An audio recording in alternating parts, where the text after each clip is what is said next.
Hello students, welcome to topic touch. इस video में हम एक अनसीन पैसेज का सॉल्यूशन करेंगे और ये unseen passage class 10th UP board के पेपर में 2023 में आ चुका है। तो सबसे पहले हम इसका हिंदी अर्थ लगाएंगे, इसके बाद इसके क्वेश्चंस का आंसर देंगे। अब देखिए, कई अनसीन पैसेज में क्या है, क्वेश्चन आते हैं और उनके हमें आंसर देने पड़ते हैं, और कईयों में आते हैं विकल्प। तो ये है विकल्प वाला, इसमें जो क्वेश्चन है और इसके 4 विकल्प दिए गए हैं, जो भी सही है हमें टिक लगाना है। तो जनरली जो विकल्प वाले क्वेश्चन आते हैं वो इजी होते हैं, लेकिन इसमें हमें थोड़ा समझना पड़ेगा। जब हम हिंदी अर्थ समझेंगे तब इसका आंसर कर पाएंगे। तो देखिए, इसका अर्थ लगाएंगे सबसे पहले। The last half of my life, यानी कि मेरे जीवन का लास्ट हाफ यानी कि अंतिम आधा। तो मेरे जीवन का अंतिम आधा हिस्सा वॉज स्पेंट यानी कि गुजरा या बीता। मेरे जीवन का अंतिम आधा हिस्सा गुजरा at one of those painful epochs. One of those, one of means होता है में से एक, दोज मीन्स उन। पेनफुल इपॉक्स का मतलब होता है दर्दनाक युग। तो देखिए, the last half of my life was spent at one of those painful epochs, यानी कि मेरे जीवन का अंतिम आधा हिस्सा, पेनफुल इपॉक्स यानी कि दर्दनाक युग, उन दर्दनाक युगों में से एक में से होकर गुजरा, ऑफ ह्यूमन हिस्ट्री यानी कि मानव इतिहास की।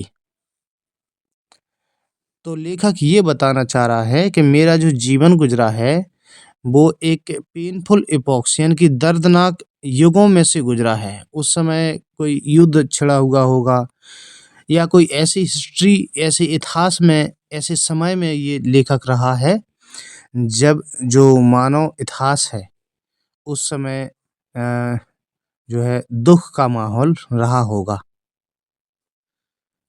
तो इसी में से देखिए एक क्वेश्चन पूछा गया है, हमें यहीं से समझ में आएगा, इसका डायरेक्ट नहीं दिया हुआ है। देखिए, इसे हमें समझना है। अब इसी में से देखिए पहला क्वेश्चन है, द ऑथर फेल्ट सैड।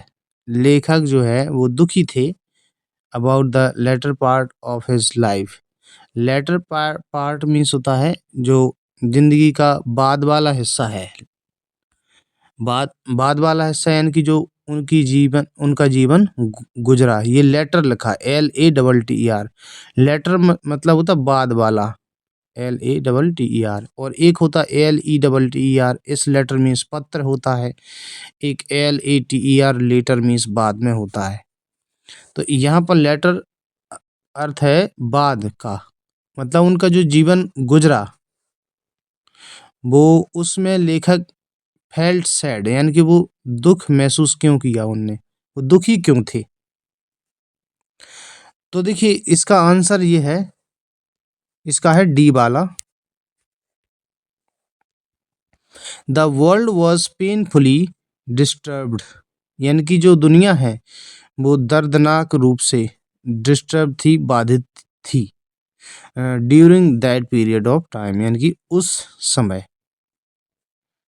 क्योंकि देखिए, इसी में यही बताया है कि जो वो लेखक बोल रहे हैं कि मेरा जो जीवन गुजरा है आधा, वो पेनफुल एपॉक्स में से गुजरा। पेनफुल एपॉक्स मतलब दर्दनाक युगों में से।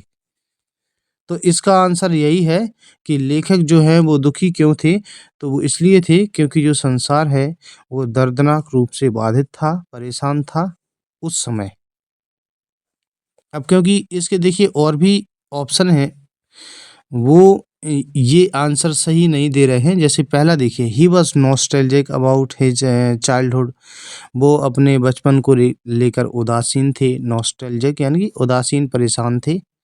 ये ऐसा इसमें नहीं है। और बी वाला ये भी गलत है। बी वाला देखिए, the world had not become prosperous, यानी कि दुनिया, जो संसार है वो प्रॉस्परस यानी कि संपन्न नहीं हुई थी, ये भी नहीं है। The author had not one any further victories, लेखक ने कोई आगे विक्ट्रीज यानी कि विजय प्राप्त नहीं की।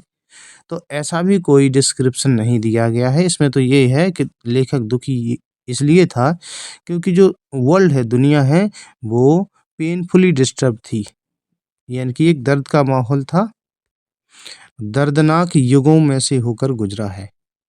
इसके बाद आगे पहले का आंसर हो गया। अब लेखक बोलता है कि मेरा जो जीवन का आधा हिस्सा है वो उन दर्दनाक युगों में से गुजरा है। तो ड्यूरिंग विच, जिसके दौरान, world seem to be definitive, world यानी कि दुनिया, सीम्ड मतलब प्रतीत होना, बी डेफिनेटिव, जो दुनिया डेफिनेटिव यानी कि निश्चित लगती थी।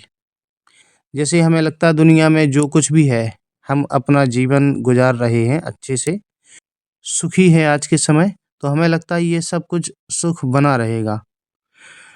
तो ऐसा नहीं है।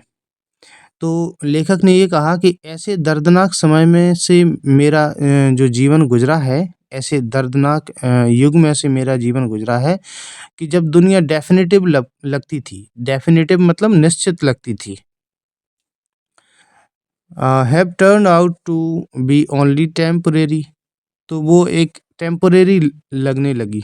टर्न आउट मतलब बदल गई, यानी कि जो दुनिया है वो बदल गई, केवल टेम्परेरी, टेम्परेरी मतलब अस्थाई लगने लगी। लेखक को जो दुनिया डेफिनेटिव लगती थी, निश्चित लगती थी, वो कैसे लगने लगी लेखक को?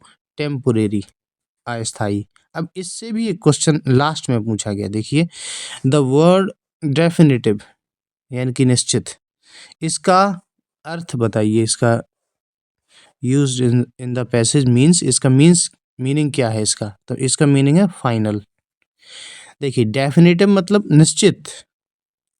जैसे आज के समय में हमारे लाइफ में कोई भी दुख चल रहा है, तो वो डेफिनेटिव नहीं है, एक प्रकार से समझो, वो कुछ समय में बदल जाएगा। दुखी, आज हम दुखी हैं तो समय बदलेगा और कल हम सुखी हो जाएंगे। या आज हमारे पास बहुत सारा सुख है, बहुत अच्छी व्यवस्था में रहते हैं हम, तो वो भी चीज़ डेफिनेटिव नहीं है, कभी दुख भी आ सकता है। जैसे देखिए, आप कोरोना के पहले का समय देखिए, लोग कितने अच्छे से रह रहे थे। कोरोना का समय आया, पता नहीं चला कब जो है पूरी दुनिया में दुख छा गया था। तो कोई भी चीज़ डेफिनेटिव नहीं है, यानी कि फाइनल नहीं है, तो इसका ये आंसर होगा फाइनल। डेफिनेटिव निश्चित, यानी कि फाइनल है इसका निश्चित। डिफाइंड का ये अर्थ होता है, इसको भी समझ लीजिए। डिफाइंड का अर्थ होता है किसी भी चीज़ के बारे में व्याख्या करना, उसके बारे में डिटेल में बताना। तो ये गलत है, ये इसका आंसर नहीं है। और टेम्परेरी मतलब होता है अस्थाई, जो चीज़ कुछ समय के लिए रहती है, वो चीज़ कहलाती है टेम्परेरी। जैसे मतलब ये दुनिया है, एक प्रकार से टेम्परेरी है, हम कुछ समय तक रहेंगे और इसके बाद नष्ट हो जाएंगे, सबकी मृत्यु हो जाएगी, आगे नए लोग आएंगे। तो ये इसका अर्थ नहीं है। और इनकम्प्लीट मतलब होता है जो चीज़ अधूरी हो। तो डेफिनेटिव का मतलब तो क्या है? फाइनल है। तो इसका ये मिल गया। इसके बाद आगे, इसके बाद हम इसका आगे अर्थ लगाते हैं। तो लेखक बोलते हैं कि मेरा जो जीवन गुजरा है उन दर्दनाक समय में से मानव इतिहास की, जिसके दौरान जो दुनिया उसे डेफिनेटिव लगती थी, निश्चित लगती थी, वो कैसी लगने लगी? Temporary. When I was young Victorian, जब मैं एक छोटा विक्टोरियन था। विक्टोरियन का मतलब होता है जो महारानी विक्टोरिया है उसके समय का एक व्यक्ति, यानी कि विक्टोरिया के समय का एक व्यक्ति। तो जब ये यंग विक्टोरियन था लेखक, ऑप्टिमिज्म यानी कि आशावाद, ऑप्टिमिज्म का मतलब होता है आशावाद, वॉज टेकन फॉर ग्रांटेड यानी कि उसको स्वीकार कर लिया गया था। लोगों ने आशावाद को स्वीकार कर लिया था। इट वॉज थॉट दैट, ये सोचा जाता था कि फ्रीडम एंड प्रोस्पेरिटी यानी कि स्वतंत्रता है, और प्रोस्पेरिटी यानी कि संपन्नता है। संपन्नता, संपन्नता का मतलब होता है लोग खुशहाल जीवन जीते हैं अपना अपना, उसे बोलते हैं कि वो एक प्रकार से प्रॉस्परस हैं, प्रॉस्पर्टी है उनकी लाइफ में।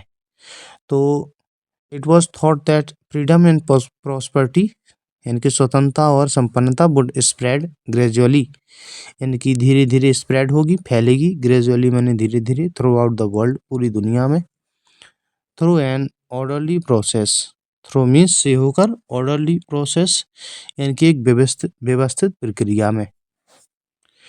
इट वॉज होप्ड दैट, ये आशा की जाती थी कि द क्रूअल्टी, क्रूअल्टी का मतलब होता क्रूरता, टायरेनी यानी कि अत्याचार, एंड इनजस्टिक अन्याय, वुड कंटिन्यूअली यानी कि लगातार, डिमिनिश, डिमिनिश यानी कि कम हो जाएंगे। तो ये आशा की जाती थी क्योंकि लोग ऑप्टिमिज्म हो गए थे, आशावादी हो गए थे। वो सोचते थे कि जो दुनिया है वो एक धीरे धीरे क्या हो जाएगा कि जो क्रूअल्टी है, क्रूरता है, टायरेनी है, मतलब क्रूरता कब होती है, जब युद्ध होते हैं, टायरेनी यानी कि अत्याचार होता है, और अन्याय है वो क्या होगा, डिमिनिश, खत्म हो जाएगा। तो देखिए इसका क्वेश्चन इसी से पूछा गया है। द विक्ट्रीज ऑफ पास्ट यानी कि जो पास्ट में जो विक्ट्रीज हुई हैं, विक्ट्रीज मतलब जो विजय प्राप्त हुई, युद्ध के समय जो विक्ट्री हुई है, तो वे सब क्या है, प्रूव टू बी, तो वो क्या सिद्ध हुई, prove to be temporary events, यानी कि वो सब अस्थायी घटनाएं हैं। यानी कि अगर हमें विजय प्राप्त हुई है तो वो कैसी है, अस्थायी है, टेम्परेरी है। और इसका आंसर आपको इसी में मिलेगा। देखिए अब देखिए यहाँ पर बताया गया है कि ये जो चीज़ें हैं, देखिए जैसे युद्ध होता है तो क्रूअल्टी होती है, क्रूरता होती है, टायरनी होती है, अत्याचार, इनजस्टिस, अन्याय, ये सब चीज़ें डिमिनिश यानी कि कम हो जाएंगी, कम हो जाएंगी, यानी कि ये टेम्पोरेरी हैं, अस्थायी हैं, हमेशा नहीं रहेंगी।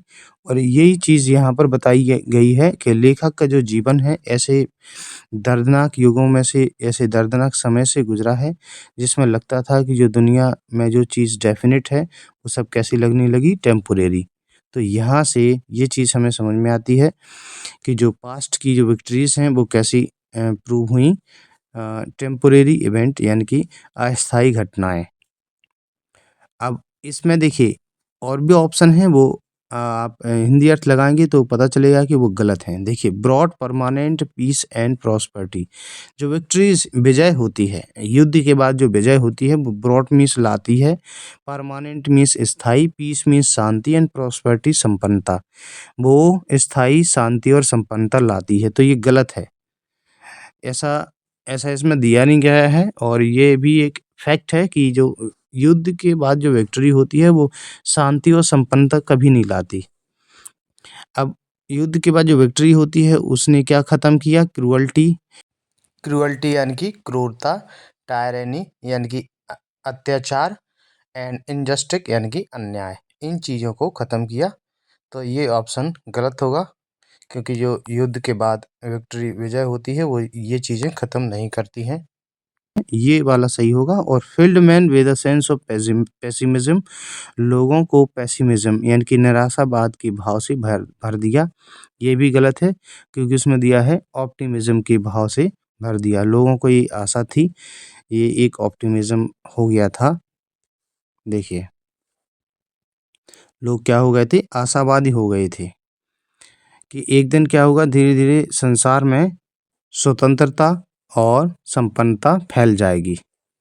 तो इस तरीके से ये पूरा पैसेज कंप्लीट होता है। अगर आपको वीडियो पसंद आया है इसे लाइक कीजिए। अनसीन पैसेज और भी इस चैनल पर डली हुई हैं क्लास 10th की, तो उनको जाकर के आप पढ़ सकते हैं। एक प्लेलिस्ट में सभी अनसीन पैसेज की वीडियोस आपको मिल जाएंगी।